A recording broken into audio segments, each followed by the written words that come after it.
அது எந்த அரசா இருந்தாலும் சரி, திமுக, அதிமுக, காங்கிரஸ், பிஜேபி எந்த அரசாக இருந்தாலும் சரி, காவல்துறைக்கு உச்சபட்ச அதிகாரம் தருவது அப்படின்றதுதான் எல்லா பிரச்சனைக்குமான அடிப்படை. மிக நீண்ட காலமாகவே காவல்துறை தன்னை சட்டத்துக்கு மேம்பட்ட அமைப்பாக, அரசியல் சட்டத்துக்கு மேம்பட்ட அமைப்பாக அவங்கள கருதிக்கிறாங்க. அதனாலதான் நீங்க போலீஸ்ட நீங்க சாதாரணமா பேசினா கூட சட்டமெல்லாம் என்கிட்ட பேசாத, சட்டம் பேசாத அப்படின்னு சொல்லுவாங்க, அடிப்பாங்க. சரிங்களா? சாதாரண மக்கள் அப்படி போய் பேச முடியாது. பெயரளவு தான் காவல்துறை உங்கள் நண்பன் அப்படின்னு சொல்றாங்களே தவிர, ஆனா அதை நடைமுறைப்படுத்துவதற்கான எந்த சீர்திருத்தமும் காவல்துறையில் மேற்கொள்ளப்படவில்லை. இது கிட்டத்தட்ட 25க்கு மேலான லாக்அப் டெத்து இல்ல ஃபேக் என்கவுண்டர் தமிழ்நாட்டில் நடந்திருக்கு. இது ஃபர்ஸ்ட் சம்பவம்னா பேசலாம்.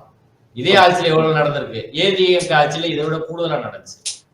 இன்னைக்கு உத்தரப்பிரதேசம் பிஜேபி இன்னைக்கு பேசுறாங்க, பிஜேபியில 700-800 மரணங்கள் காவல்துறையால் நிகழ்த்தப்படுகிறது.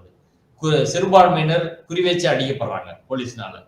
இப்படி பல்வேறு இடங்கள்ல இந்தியா முழுவதும் இந்த காவல்துறையின் கட்டுப்பாட்டில் வைத்திருப்பவர்கள் மரணம், கொலை என்பது மிகப்பெரிய அளவில் இருக்குது.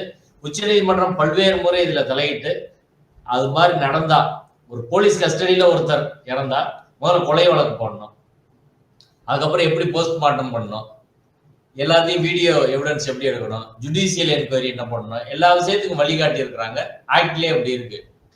நடைமுறையில போலீஸ் என்னன்னா, ஒரு வீடியோ வெளியே வந்தா தான், இல்ல தேர்தல் நெருங்குது அப்படின்னா தான் இந்த பிரச்சனையில எல்லாரும் கான்சென்ட்ரேட் பண்ணது. அப்படிதான் அது நடக்குதே ஒழிய, வீடியோ வெளியே வரல, ஆதாரம் இல்ல, தேர்தல் வரலைன்னா இதை கண்டுக்கிறாம மூடி மறைக்கிறது அப்படின்றத நடக்கும்.